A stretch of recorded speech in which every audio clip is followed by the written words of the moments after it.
Alrighty.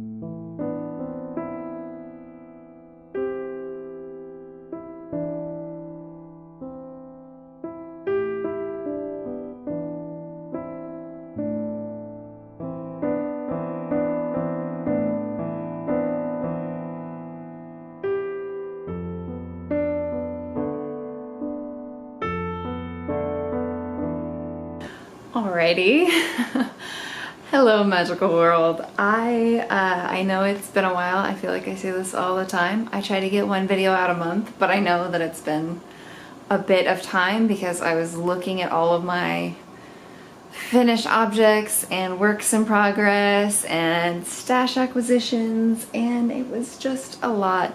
It was a lot, so I realized that some time had probably passed. I have a little intro video of the tea that I'm currently drinking right now and that I've actually been making a lot of. My husband, as I mentioned in my last podcast, has gotten really into tea. So we've got kind of a continuous rotation of new teas around the house, and that one is definitely my my new favorite. Lumber Slut. The other one is a name I probably won't say on here, but it's very good, and I'm more than happy to leave a link in the description box to the White 2T company. We've ordered from them, they ship directly from China, and it's amazing tea. I love it. We're still kind of going through this discovery phase where we sort of try out a bunch of things and just see what sticks. Most of it's him. He's like, oh, I'm gonna try this, and then we'll sort of run through like the number of steeps we can get through, and then he's like, next thing, I want to do the next thing. There's never a break in the tea making. I'm trying to take it a little bit slower today because I went back and watched one of my earlier videos and I realized I talk so fast and I'm so concerned about getting to the next thing that I don't really talk about how much I'm enjoying things or, you know, what I want to work on or what I have worked on. It's just a lot of pure raw data, and I think that's not a very good conversation, and I'd like this to be more of a conversation for you guys, so I'm kind of slowing down and switching it up. Let me know if this works better, or if you want me to just go back to being crazy, manic lady that just talks all the time. I actually just got off of work, so I'm full days of work on here. I'm a little tired, but yes, in the last time since y'all have seen me, I have had my birthday. It was wonderful. It was 90s themed. We went rollerblading and we had burgers. I had a veggie burger and we went back to my friend's place and we watched Clueless and Spice World and just listen to 90s music all night long. It was a blast. It was so much fun, and I'm so glad for all of the people that came out to celebrate with me. It made me feel really special. But yeah, and I had this idea in my head that I was going to do a knit along for my birthday, but then by the time that like my birthday came up, it completely surprised me. I was starting on something, I was like, okay, it's gonna be this. And my husband was like, there's no way you can get that done in 10 days. I was like, 10 days? Why do I care about what's in 10 days? He goes, your birthday's in 10 days. And I was like, oh, that snuck up on me much sooner this year than it has been in previous years. I'm just getting older now. I'm officially 29. Getting closer and closer to 30. Growing into my old lady personality, one birthday at a time. Tila got me an amazing birthday collection of gifts, and they're actually all stored right now, or I was gonna bring them out, but they're just beautiful, amazing things that I love and will one day inevitably talk about on the podcast, I'm sure.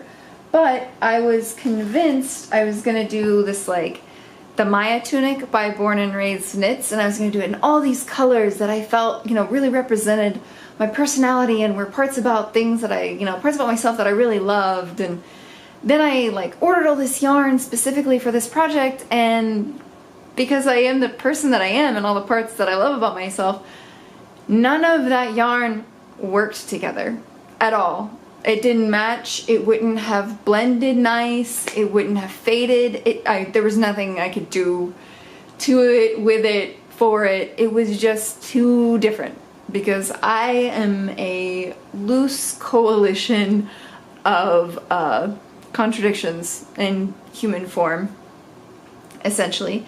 But I did have all of that lovely yarn that y'all will remember me talking about from Nordic Mart by Drops. And I'd had this pattern in my Ravelry queue or in my library for a long time. I made the Cabo, what I'm calling the Cabo shawl. It's actually called the April Showers shawl. And I got that from the same like book of patterns by Hoki Locatelli. And the reason I bought that book to begin with was because there was this amazing sweater called Umbrellas in it. And I guess I just didn't know that color work was supposed to be hard. I did a little bit of color work on Alex's Father's Day socks, the Aggie socks. And I was like, oh, this isn't bad. I could do a sweater with some color work on it. That wouldn't be a problem. I do a lot of things because I don't know that they're hard. And honestly, it really wasn't that hard. I do have some issues with the pattern because I think I maybe didn't read it right, or maybe it wasn't written in a way that because I've never knit a sweater or done color work extensively that I just didn't know to infer some things. But my yoke turned out wrong. Like, here's the back. That's supposed to be the back right there, and you're supposed to sew a little decorative button on it. But my back is on the side over here. And really, I don't feel like I'm done with this sweater because it needs some alterations. The arms are too tight. I knew that was going to happen. I have very powerful arms. And regularly things are too tight, like directly around this area. So I really should have taken that into account, but I'm actually tinking back some of the arms themselves, so it looks really undone. It's not undone technically, but I'm going to take the arms back in up to like here, and then I'm gonna do a really stretchy bind off instead of having these like these rows right here. But yeah, so this is the Umbrellas sweater, and I'm hoping to do a finished object sort of video whenever it's fully completed, showing me wearing it, talking about the process a little bit more. But as you can see, like, this is the front of it, but you can see how the yoke is messed up because really the front of it starts over here where she then tells you to put the sleeves. Maybe I didn't read it right. If anybody has made this, please let me know. But I just felt like it was really counterintuitive in reading, but I also learned that if I wear it backwards, it will come up a little bit higher on my neck, but it looks a lot more even, and it doesn't have this like really, really wonky section that it has right here. But once it's like officially finished, I'll make a video of it and I'll do my posts in Ravelry. But this was also my first experience with steam blocking, which I learned about from Arne and Carlos, I think that's their names, and just Googling it online. But I had never seen that, and that is so much better for me because I live in a small apartment, I don't have an abundance of space, so being able to steam something instead of pulling it and pinning it in place works wonders for me. It is so much better, and so much, I just think it's better for the garment. My garments don't look stretched and thin and like unfinished almost. They look properly finished. And if the yoke wasn't as messed up on this one, it would look like a genuine article off the rack purchase. But I think it's beautiful. And these are all Drops alpaca flora yarn, I believe is what it's called. And the colors don't really have names, they have numbers. Again, when I do my full video on it, I'll talk about it a little bit more. But yeah, it's a paid for pattern. It's very beautiful. If I had known I was gonna have issues with the yoke, I would have obviously done a bit of hacking to the pattern. But honestly, I would make this again. I really, really would. I got halfway through it. It was a breeze to knit. I knit it in less than a month for a first sweater. That's not bad, even though it is short sleeved, I guess. But it was a breeze to knit, and I was halfway done and I was like, man, I would make another. I was already like, what colors? What other colors do I want to make this in? And I was like, oh yeah, this would be a great color work pattern to learn on, I think. I don't know, actually. Again, I did it because I didn't know it was hard. So it was easy for me. Easy enough. Not easy, but easy enough. So that's my first finished object. And then the next one, this is actually kind of grody because these were just on my feet. These are the Keep Them on Their Toes. They are the little slip-on socks. I learned about these from the Cozy Up with the Stitchin' Sisters. And I used, they don't match at all. I used entirely just scraps of yarn, whatever I had left lying around from other projects. This is from my Cabo shawl. This is from my roommate's socks that I made for him. This is the Triumph colorway, I think, from Lolo Did It. This is just some like big box yarn. I don't even know what it is. And then this is a purple color from Long Dog yarn. And then I can never remember what this one is called. I'm not even gonna try. Alright, those are my finished objects. And then I have a couple of objects on the needles right now. I almost said on the sleeves. I have a sleeve on the needles right now.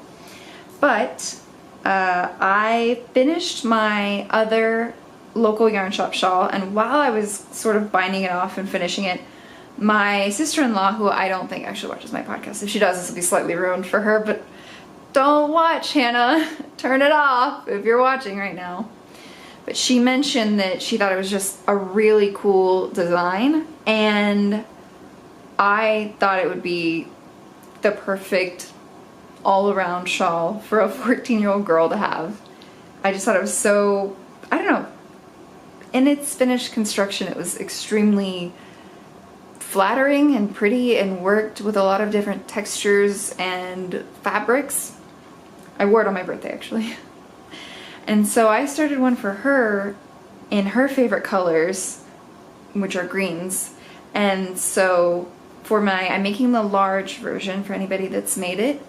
My speckle variegated is Hippo for St. Patty's Day from Lolo Did It. I had a lot of this left over from when I made my socks.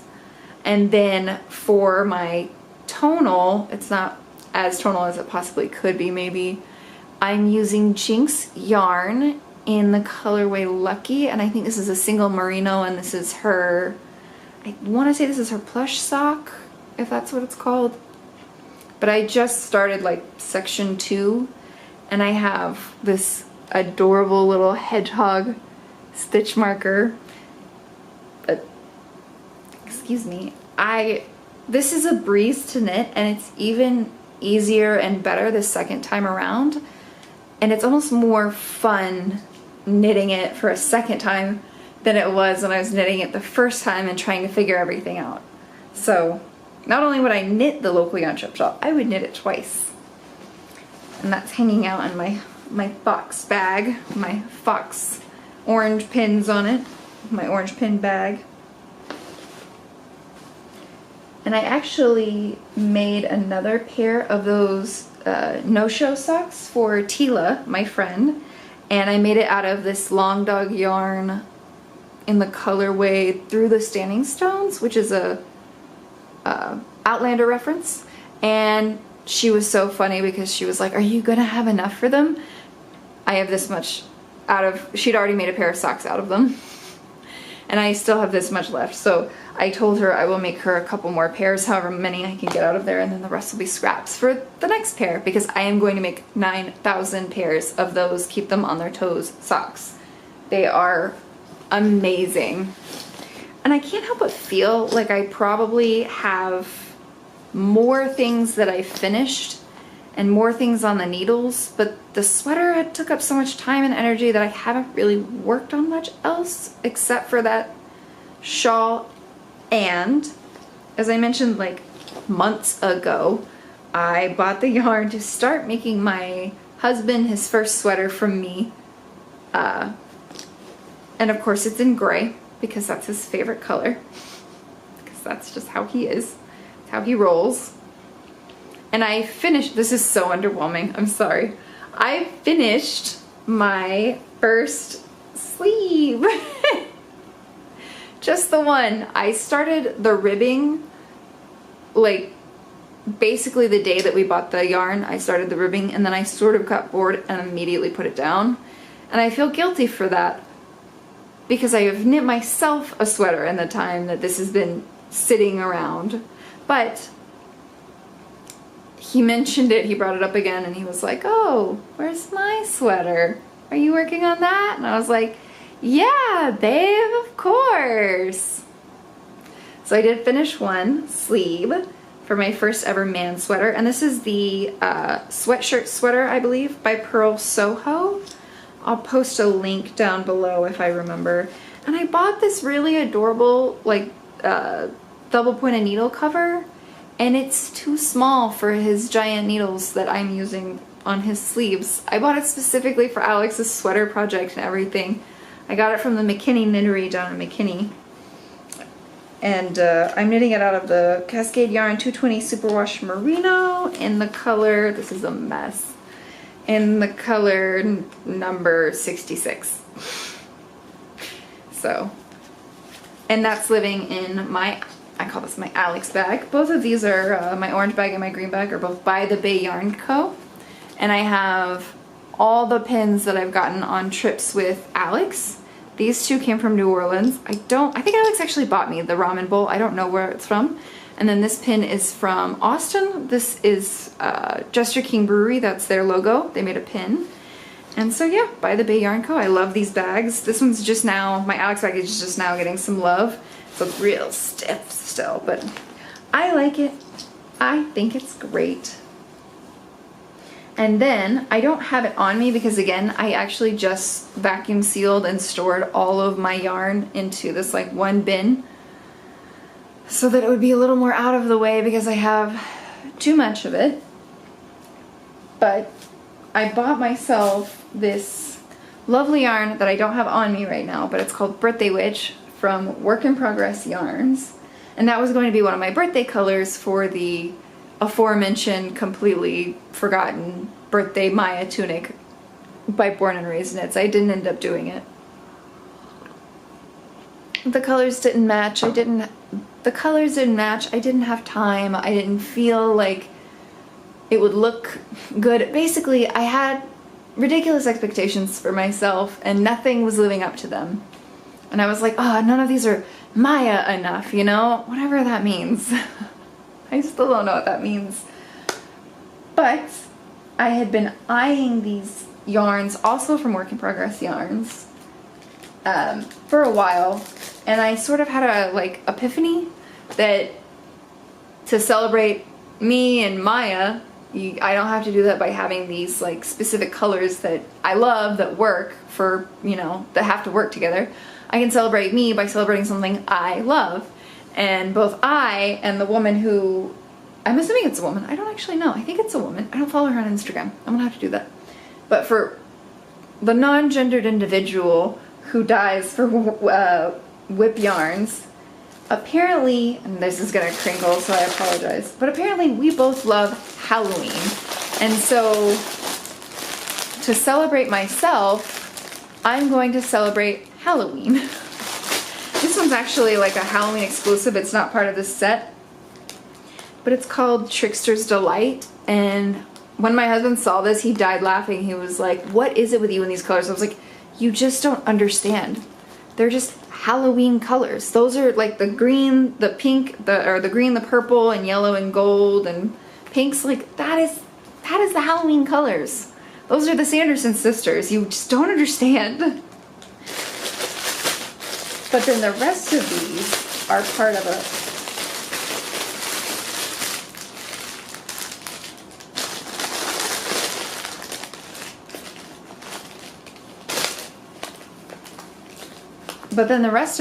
of a set you can buy together. I'm sure it has a name. It's probably something Halloween set. I honestly don't know.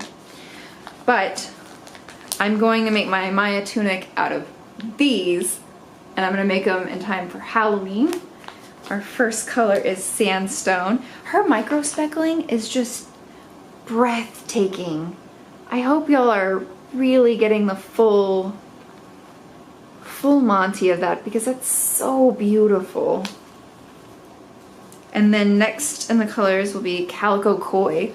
Again, you put the name Koi on anything, I'm going to buy it.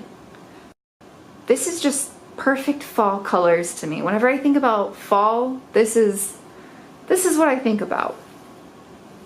It's so beautiful.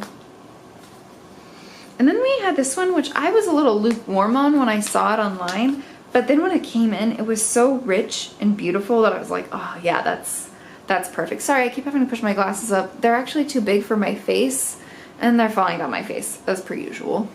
But this one is called Pumpkin Spice, and do you see that? Like, the pictures online are good, but they really don't do, like, the richness of color any justice, especially that, like, pop of orange right there, but it's just so beautiful.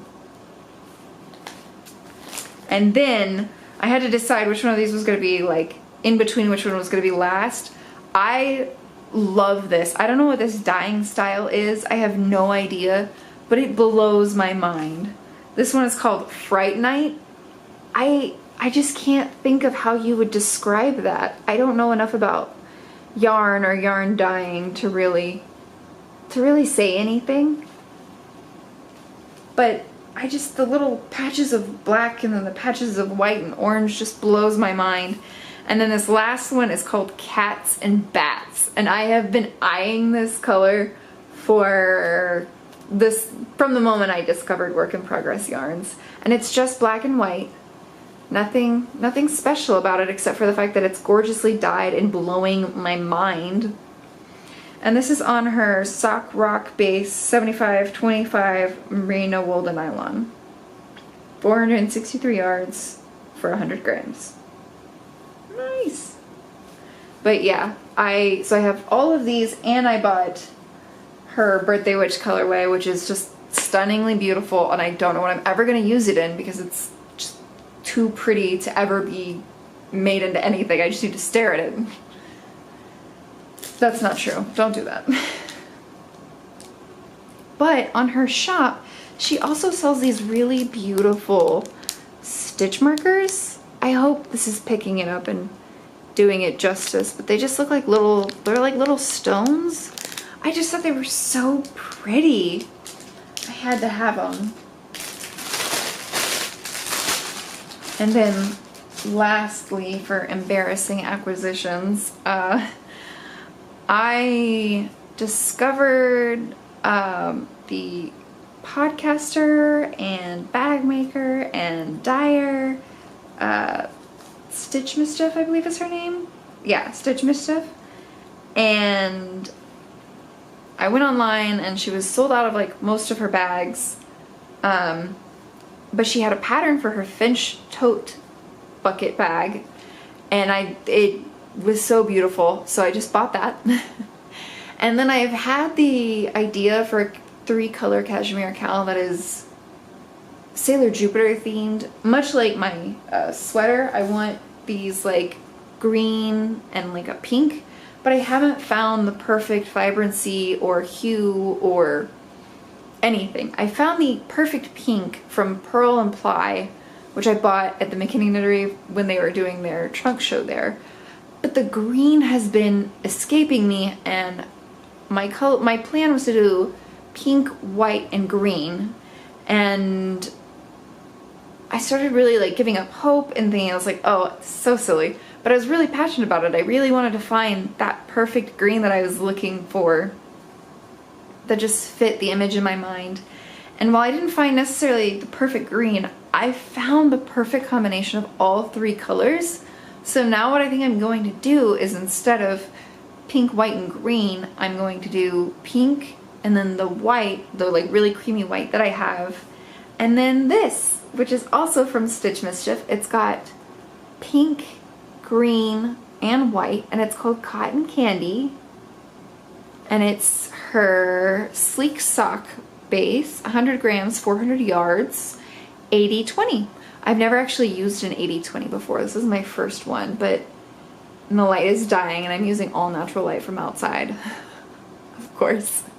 but it's just so beautiful. And this is, I was tempted to just reach out to her and ask her for, you know, just this like this minty greeny color, see if she could dye me a skein of just that. But honestly, I almost just want to do this. I think it would honestly be a bit of a waste to reach out to her and ask her for something completely separate, that when this will work so well for the same project, and just give it a different view than I had originally intended. And that's something I'm really working on, because I am a perfectionist and I'm very hard on myself, and I'm really working on going with the flow and making my brain and my expectations just a little more elastic, so that I can honestly enjoy myself more, so that I don't have to stress about things that are very silly. It's silly to be stressed about the fact that you have 2 perfect colors for this project in mind and you just can't find your third. Like, that's a really silly thing to be stressed about, and to be like, oh, it'll never get done, and be hopeless about. I don't want to be that way. So instead, I'm going to be a grown-up individual with an elastic mind and mentality that can evolve and grow through yarn. Maybe not in any of the other facets of my life, but I am working on it. Lastly, I bought the Pattern Pretty Finch bucket, and I don't have the experience or the inclination to be as snobby about my fabrics as I maybe could be. I'm sure anyone can find a reason to be snobby about anything, let's be real. But since I'm really just trying out new things and trying to get my bearings on a lot of these newer hobbies, I thought I would go to Joann and pick up some interesting fabrics to make project bags out of. And maybe even one of these other ones is definitely for clothes, but this first one is for project bags. I wasn't even gonna get it, but when I saw it, I had to have it. And the lady at the counter was really funny, because she was like, oh, you like Barbie? And I was like, not really. I wasn't like a Barbie girl. I wasn't really attached to Barbie. I didn't really have, I guess I have a few of them. I don't know. They don't stand out. They weren't, you know, a pivotal part of my childhood. But I saw this and I was like, oh, I have to have it. And it was on their like clearance going away forever, discontinued aisle. But it's this like ridiculous 1960s Barbie fabric that's like Barbie and Ken, like just doing ridiculous things. I don't know why, but it just jumped out at me. And I was like, oh, I have to get that. And then I needed to have a liner fabric, obviously. And so I bought this pink fabric from the same section with gold palm trees on it. I don't really, like really shiny gold palm trees. I don't know if y'all can see that, but I don't know what I was thinking. I think it was something along the lines of like, oh, Malibu Barbie. And so I bought pink fabric with palm trees and Barbie fabric. So that will one day maybe be a project bag. I also bought the thread for it, so I really planned ahead this time. And I think I already have a zipper. And then, like a week later, like a crazy person, I went and I bought, also from Joann's, like a billion yards of chambray fabric. I don't even really own anything in chambray or like wear chambray, but I just saw it and it was so pretty. And I saw this pattern from, I don't know who this is by actually, Simplicity. I saw this pattern set by Simplicity and I was like, oh, I could totally make that. Not out of chambray probably, because that would be hot and ridiculous, but I could totally make that. And it's super cute. And I liked that they had these like little like bralette looking things. I've been wearing a lot of bralettes lately because they're so comfortable. But yeah, so I bought like fabric for making bags, and I also bought fabric for what I thought was going to be a circle skirt, and now that I'm looking at it, I'm like, this is like 900 yards of fabric. That's way too much fabric for a circle skirt. I'll have to make something else with it too, but yeah, I think that's pretty much it. It's not that bad. It's not as bad as I thought it was when I came outside and was like collecting all of my things, but yes. So probably in maybe September and October, or just October, I'm hoping to do a knit along for a Halloween garment or a Halloween themed garment, whether it's Halloween yarn or part of your costume, or, you know, it just makes you feel spooky. Then I think that would be super fun. But I'm gonna make a Maya tunic out of these beautiful work in progress yarns. And I'm hoping to get started on the Hohi Locatelli 3-color cashmere cowl, the Sailor Jupiter 3-color cashmere cowl sometime soon. And that should do me. I hope you guys enjoyed this and are having a great day. And I will see y'all in the next one. Bye!